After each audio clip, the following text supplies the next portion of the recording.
বন্যার মধ্যেই জন্ম নেয়া ফুটফুটে শিশুকে উদ্ধার করল র্যাবের হেলিকপ্টার। শুক্রবার সকালে ফেনীতে একটি স্কুল ভবনের আশ্রয় কেন্দ্র থেকে মা ও শিশুকে উদ্ধার করে কুমিল্লা সেনানিবাসের হাসপাতালে নেয় র্যাব সদস্যরা। অন্য বাহিনীর মতো র্যাবের হেলিকপ্টার দিয়ে দিনভর চলেছে ত্রাণ ও উদ্ধার কার্যক্রম। ফেনীর বন্যা দুর্গত এলাকার র্যাব সদস্যদের সাথে ছিলেন আমাদের সহকর্মী মনিরুল ইসলাম। সিলন ফ্যামিলি ব্লেন্ডের কড়া লিকার আর সতেজ স্বাদের পারফেক্ট ব্লেন্ডে স্বপ্নেরা মিলুক টানা।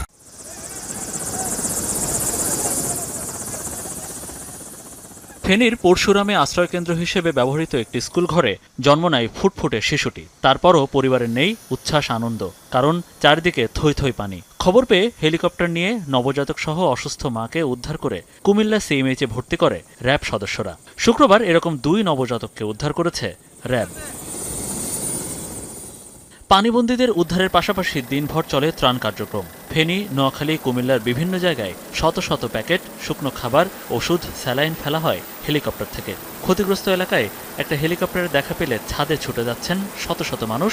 উদ্ধার ও ত্রাণের প্রত্যাশায় উড়াচ্ছেন লাল কাপড়। আমরা এই মুহূর্তে আছি ফেনীর পরশুরাম উপজেলার সবচেয়ে ক্ষতিগ্রস্ত যে এলাকাতে, সেখানে দুর্গতদের মাঝে ত্রাণ বিতরণ হচ্ছে এবং প্রতিটা ভবনের সামনে এসে মসজিদ ভবন রয়েছে, স্কুল ভবন রয়েছে, সেই ভবনের ছাদের উপরে শত শত মানুষ, হাজার হাজার মানুষ তারা অবস্থান নিয়েছে।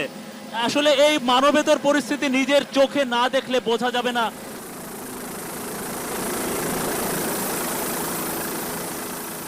আমরা আজকে চেষ্টা করেছি আমাদের হেলিকপ্টার দ্বারা যতটুকু সম্ভব মানুষের মাঝে ত্রাণ সামগ্রী বিতরণের জন্য। এছাড়াও কোথাও কোনো ক্রিটিক্যাল কেউ পেশেন্ট থেকে থাকে তাদেরকে রেস্কিউ করার চেষ্টা করেছি। আকাশ থেকে দেখলে বন্যার ভয়াবহ চিত্র ভেসে উঠছে সবচেয়ে বেশি। কোনটি আবাসিক এলাকা, কোনটা নদী বা খাল, বা কোনটা রাস্তা, একদম বোঝার উপায় নেই। তাই হেলিকপ্টার দিয়ে কাউকে উদ্ধার করাও বেশ কষ্টসাধ্য হচ্ছে। হেলিকপ্টার ল্যান্ড করারও কোনো জায়গা নাই, সো আমাদেরকে ওখানে আকাশ হোভার করা অবস্থাতেই তাদেরকে ত্রাণ সামগ্রী বিতরণ করতে হচ্ছে।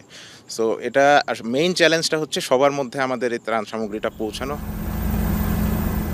দিনভর র্যাবের 2টি হেলিকপ্টারের ত্রাণ কার্যক্রম চালানো হয়। বন্যা এবং তৎপরবর্তী পুনর্বাসন কার্যক্রমে বাহিনীর পক্ষ থেকে সর্বোচ্চ চেষ্টা করা হবে বলে জানিয়েছেন কর্মকর্তারা। মনিরুল ইসলাম, যমুনা নিউজ, ফেনী।